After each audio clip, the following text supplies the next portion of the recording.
Hello everyone and welcome back to Make the Music, your number one stop for learning how to write, record, mix, and release your own music. And today we're going to be going into bass guitar a little bit, talking about bass guitar, especially for the pop punk genre. Getting the correct sound, recording the correct sound, how to capture it, what should you capture, then how to get it to sit in the mix on recording day. Because it's not just about recording something, getting it down, playing it sloppily, and then hoping to fix it later. You want to get a great sound on recording day. And this song here that I have, that I showed a preview of, it's not even done mixing yet. It already sounds great. I feel energized about it. I've thrown some plugins on to give the bass that feel. And then when I get to the mixing phase, I know exactly what I need to do with the track to get it to be finished. So let's get into the bass guitar right now. So how do we record a proper bass guitar track? Well, on your interface, you're going to want to set the proper level for your bass guitar, put it into the proper input, and then get a pretty decent signal, but not going into a red. You don't want it to be clipping, and you want to make sure you're playing it in tune and in time with the entire track. For example, this is my drum track here. And if I turn the click on,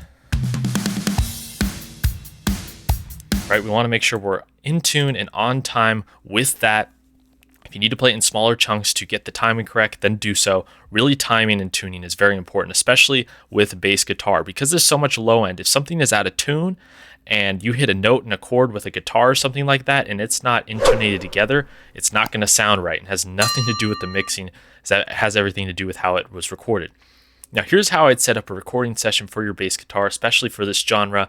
I'd have one where it's a bass guitar amp track and then a bass guitar DI track. And the DI is just what it sounds like. It's that direct input, and you're not going to put any processing on that. We do want some of that. And we also want a direct input track for later if we go into mixing and we want to add some more top-end distortion or do something with that direct input. So here's what my DI sound like. I'll take you to the chorus part here so you can hear it.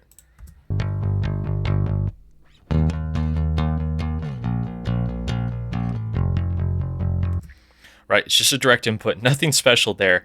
But then I have a bass guitar amped track. And what I'm doing with this is I'm putting some plugins on this. You can mic up your bass guitar, and that's a whole nother skill.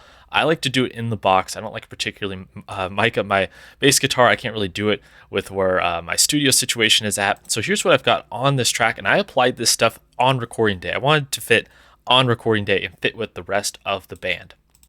So first I use Bias FX2. It's just an amp sim. And the bottom tier level of Bias FX2 is not that expensive. There's even free bass amp sims that you can get that are really solid. This is just a preset I have created myself. It's a punk bass preset. It works really well. I'm going to take off some of these other plugins here. I'll probably end up posting this to the Tone Cloud if you want to use this with Bias.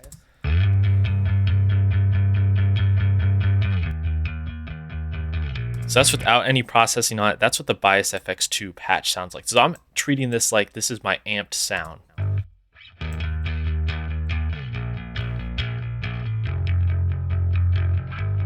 Okay, and that sounds pretty good. It's got a lot of top end. The thing with this genre of bass guitar is that unlike other genres, you want a lot of top end attack with that bass guitar. You don't just want, all this low end and then all the top end rolled off. Because the notes are being played so quick, you want some definition out of it. So we're going to be scooping a little more mids, adding some top, and I do have quite a bit of low end with this preset. Next, I came in with the Slate Virtual Mix Rack. I love this plugin because you can do so much with it. I added just a little bit of EQ, a little bit at 3.2 kilohertz. I mean, you're talking about 1 dB. Then I add some low end at 79 hertz, and it's not specific to the frequency. It's about listening with your ears. Where does it sound good? So for example, I've got the bass guitar on there. If I take this off, it just sounded a lot thinner to me. And so I brought up this, I got 4.76 dB of that boost there.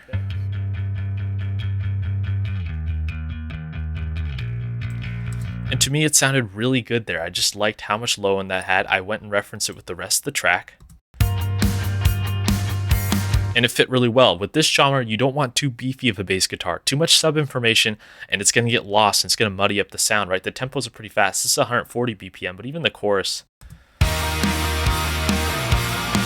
If there was too much low end on that bass guitar, it would just muddy up the whole thing. It would make the guitars lose definition as well. So it's really important there. You can do this with a stock EQ as well. Then I'm throwing on a compressor here. This is doing a bit of gain reduction here. Actually, quite a bit of gain reduction. I got the threshold at -24. the ratio at 6 to 1. I just sort of listened with my ears and applied these values as I saw fit. I wanted a slow attack and a quick release, so I didn't feel like I was killing the transients too much or killing the pick attack of the bass. So makeup gain because there's a lot of gain reduction. And then I don't have the mix knob up all the way, actually. I have it 72%. So sometimes when mixing, you want to get something to a really cool place and then dial it back maybe. Maybe it's too much. It sounds really cool, but then in the rest of the mix, it's like, that's a bit too much. Just dial the mix knob back, and sometimes that works really well. Then I applied a stock Reaper EQ. That's right, your stock plugins can work great.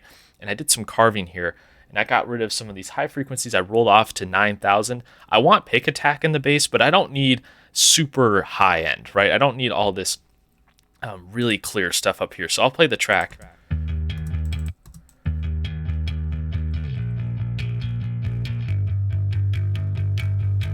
Right, I don't need things above 10K really. And I got enough.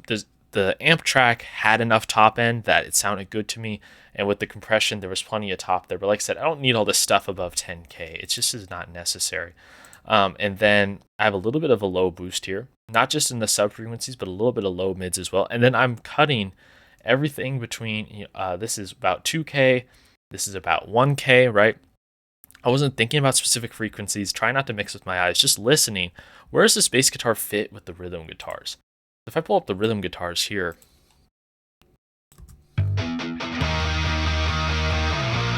I found if my bass guitar was too present in that mid-range, that the rhythm guitar started to lose definition and it was getting overtaken by the bass. Just listen.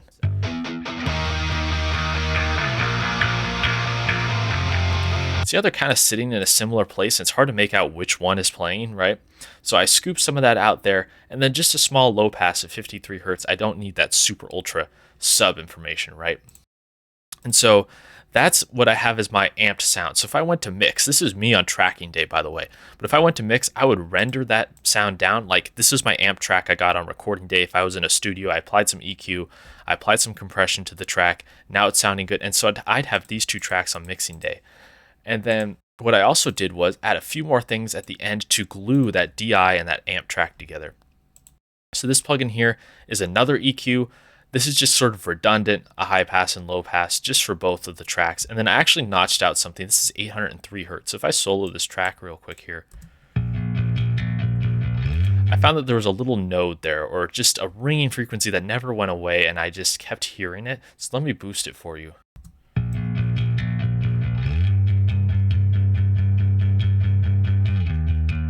It's a real thin cue. You don't want to do this too wide. See, the bandwidth is really small. And just on my speakers and my setup, I heard that, and I took some of that out. It's real thin. It's not going to affect the tone all that much. Then to glue those two tracks together really well, I applied the CL76 compression plugin on the black channel. And I've got the input at 30. It's just the bass preset, really. A medium attack, really quick release, not that high of a ratio because I've already got some compression on the track. You can see this isn't doing a ton of gain reduction, but it's just gluing that amp and that DI together. And now I have a great sound on recording day. You could say, well, it's already mixed, and well, great. I've got to mixing stage and the bass guitar is already mixed. That's just one less thing for me to do, right? So thinking down the line, not setting yourself up for failure by getting great sounds on recording day is key.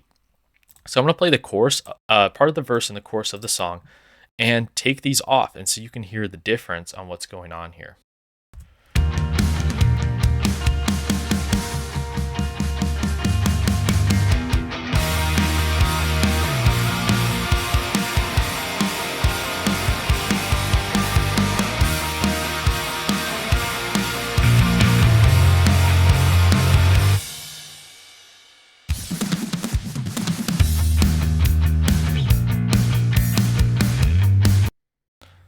Okay, so I'm really happy with that bass guitar sound. It's fitting great in the mix. So let me know, how do you mix your bass guitar? How do you record your bass guitar actually on recording day? How do you get that sound, especially for the pop punk genre? This is how I would do it, and I feel like it's sitting really well with these drums and guitars right now. And so those are my tricks. Let me know what yours are in the comments down below. Please like and subscribe to the channel to see more videos like this, and I will see you guys next time.